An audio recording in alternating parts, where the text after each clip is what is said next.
জাবালে নূর পবিত্র কাবা শরীফ থেকে মাত্র 2 মাইল দূরে অবস্থিত। এর নাম হেরা গুহা হলেও বিশ্বব্যাপী জাবালে নূর বা জাবালে হেরা নামেই বেশি পরিচিত। জাবালে নূর অর্থ হল নূর বা আলোর পাহাড়, কেননা এ পাহাড়েই আল্লাহর পক্ষ থেকে হযরত মুহাম্মদ সাল্লাল্লাহু আলাইহি ওয়াসাল্লামের উপর সর্বপ্রথম বরকতময় আলোকিত কুরআন মজিদ নাজিল হয়েছিল, যা শুধু মুসলিম উম্মাহ নয় বরং বিশ্ব মানবতার জন্য নূর বা আলো। সে কারণেই এ পাহাড় বিশ্বব্যাপী জাবালে নূর নামেই পরিচিত। এই গুহায় হযরত জিবরাইল আলাইহিস সালাম সর্বপ্রথম প্রিয় নবী হযরত মুহাম্মদ সাল্লাল্লাহু আলাইহি ওয়াসাল্লামের কাছে কুরআনের বাণী নিয়ে এসেছিলেন, আর এখানেই বিশ্বনবী হযরত মুহাম্মদ সাল্লাল্লাহু আলাইহি ওয়াসাল্লাম ধ্যানে মগ্ন থাকতেন। এ পাহাড়ে ওঠা একদমই সহজ ছিল না তখন। এর উচ্চতা প্রায় 1000 ফুট এবং মুহাম্মদ সাল্লাল্লাহু আলাইহি ওয়াসাল্লাম ধ্যানমগ্ন থাকার জায়গাটি খুবই ছোট।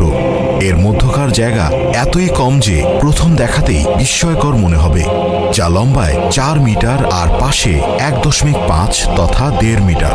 উচ্চতায় ভালোভাবে সোজা হয়ে দাঁড়ানো কষ্টকর, যদিও সমতল থেকে পুরো পাহাড়টির উচ্চতা প্রায় 1000 ফুট।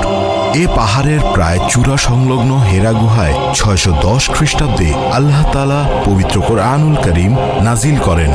যদিও এর আগে প্রিয় নবী হযরত মুহাম্মদ সাল্লাল্লাহু আলাইহি ওয়াসাল্লাম অনেক সত্য স্বপ্ন দেখতেন, যা ওহীর সমতুল্য। রাসূলুল্লাহ সাল্লাল্লাহু আলাইহি ওয়াসাল্লাম হেরা গুহায় ধ্যানমগ্ন থাকা অবস্থায় সর্বপ্রথম হযরত জিবরাইল আলাইহিস সালাম কোরআনের ওহী নিয়ে হাজির হয়েছিলেন। প্রিয় নবী হযরত মুহাম্মদ সাল্লাল্লাহু আলাইহি ওয়াসাল্লাম বর্ণনা করেন, এক রাতে তাহাজ্জুদের সময় মানুষের আকৃতিতে একজন ফেরেশতা প্রিয় নবীর কাছে আসেন এবং রাসূলুল্লাহ সাল্লাল্লাহু আলাইহি ওয়াসাল্লামকে বলেন, পড়ুন। উত্তরে রাসূল সাল্লাল্লাহু আলাইহি ওয়াসাল্লাম বলেন, আমি পড়তে জানি না। তারপরও ফেরেশতা তাকে আরও 2 বার পড়ার অনুরোধ করেন। সে 2 বারও প্রিয় নবী জানালেন, আমি পড়তে জানি না। শেষ পর্যন্ত ফেরেশতা হযরত জিবরাইল আলাইহিস সালাম কোরআনের 96 নম্বর সূরা আল আলাকের প্রথম 5 আয়াত পাঠ করেন। পাঠ করুন আপনার পালনকর্তার নামে, যিনি সৃষ্টি করেছেন মানুষকে জমাট রক্ত থেকে।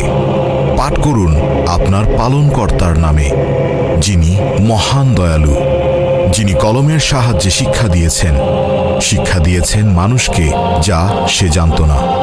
এ ছিল প্রিয় নবী হযরত মুহাম্মদ সাল্লাল্লাহু আলাইহি ওয়াসাল্লামের প্রতি হেরা গুহায় প্রথম ওহী। জাবালে নূর খ্যাত এই গুহায় ওহী লাভের মাধ্যমে প্রিয় নবী হযরত মুহাম্মদ সাল্লাল্লাহু আলাইহি ওয়াসাল্লাম নবুয়তি পালনের কঠিন জীবনের শুভ সূচনা করেন।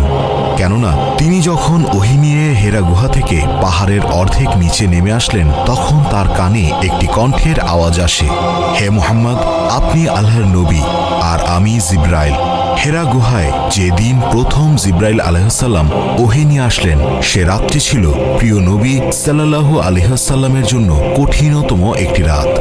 সে রাতে হযরত জিবরাইল আলাইহিস সালাম বিদায় গ্রহণ করার আগ পর্যন্ত প্রিয় রাসূলুল্লাহ সাল্লাল্লাহু আলাইহি ওয়াসাল্লাম তার দিকেই তাকাতেন, দেখতেন। হযরত জিবরাইল আলাইহিস সালাম সব দিক থেকেই সামনে দাঁড়িয়ে আছেন, আর এতে তিনি ভয় পেয়ে গিয়েছিলেন। সেখান থেকে